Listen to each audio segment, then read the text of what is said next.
Daydreaming. Cyrille Vigneron criticizes Meg for using Princess Diana to achieve Cartier's Envoy role. It appears that Meghan Markle commissioned WME to write press releases complimenting the Duchess for paying homage to Princess Diana with her Cartier watch. However, there are still a lot of people who are not duped by such deceptive statements. Cyrille Vigneron, the currently CEO of Cartier, is one such person. In instance, a source claims that Cyrille Vigneron, the CEO of Cartier at the time, said that Meghan called him to discuss becoming the new envoy for Cartier.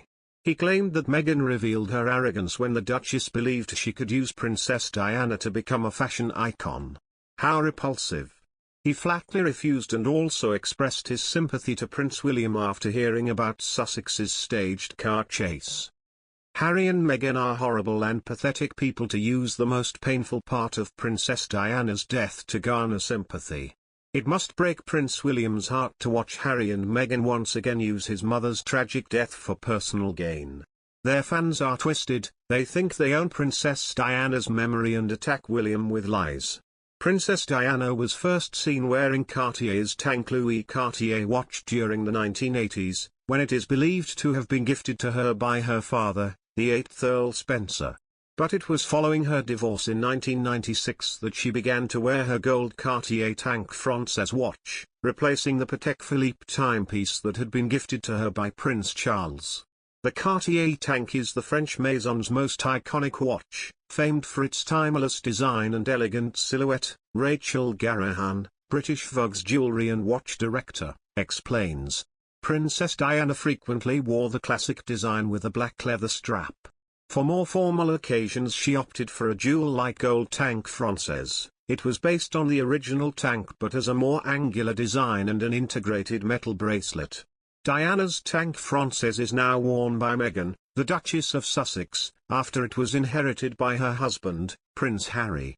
According to former royal butler Paul Burrell, Prince William had actually initially picked the Tank Française from his mother's collection, while Harry had chosen her famous sapphire engagement ring, but the pair swapped when William was preparing to propose to Kate, now the Princess of Wales, in 2010. Meanwhile, Meghan actually sported the elegant Cartier Tank design long before she met Harry. The former Suits star bought herself a two-tone version of the Tank Française back in 2012, which she engraved with 2mm from mm on the back. "I plan to give it to my daughter one day," she said in a past interview. That's what makes pieces special, the connection you have to them. But Diana and Meghan are far from the only high-profile fans to have worn Cartier's Tank design, with the likes of Jackie Kennedy, Andy Warhol and Michelle Obama all sporting the famous timepiece. So powerful is the allure of the Cartier design that Kim Kardashian paid a staggering $379,500 for Kennedy's watch, gifted to her by her brother-in-law, Prince Stanislav Stas Radziwiłł, at a Christie's auction in 2019. Designed by Louis Cartier in 1917, the tank was named after the British military tanks that helped defeat the German forces at the Battle of the Somme in 1916. Created to look like a bird's-eye view of a tank, the two vertical brancards running down the sides of the rectangular watch face are meant to emulate treads, while the dial represents the cockpit. Also influenced by the Bauhaus movement, the paired back design became an instant hit when it arrived in stores in 1919. Since then, the original tank design, also known as the Tank Normale, has undergone several evolutions over years. The Louis Cartier watch features a stretched case and more refined brancards, while the Tank Must that was launched during the 1970s, and re-released in 2021, featured monochromed dials. After that came the Tank Américaine in the late 1980s, featuring a longer and thinner watch face, followed by the Tank Française in 1996, featuring a metal bracelet. With Cartier's Tank just as popular now as it was over a century ago, its appeal is unlikely to wane anytime soon, despite the advent of smartphones and smartwatches. As Andy Warhol once said, "I don't wear a tank watch to tell the time. In fact, I never wind it. I wear a tank because it's the watch to wear."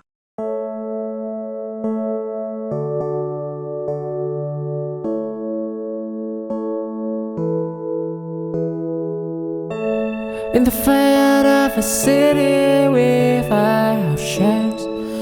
What about the children on Maryland? With the one breathing dimension. For the freedom waiting with you and me, oh. With a ride up on the saddle, we deserve us a kind. In the fire, the hole, we know we live in your eyes. Together, it's all about beyond every border. For the freedom and the flame, for the ears, I'll be all we are. Oh, the shadow, yeah. Whoa, I'll tell us all to be alright, yeah. Whoa, we are the shadow, right, and the break, yeah. You and over water in your eyes. Thought I'd try a storm in the freeway, riding out our destinies in the day. With the real life more we can't fear. For the freedom shift soaring up there with the reading. Daydreaming. Cyrille Vigneron criticizes Meg for using Princess Diana to achieve Cartier's Envoy role.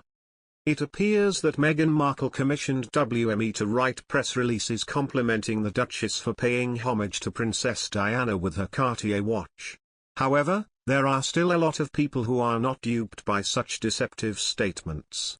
Cyrille Vigneron, the currently CEO of Cartier, is one such person. In instance, a source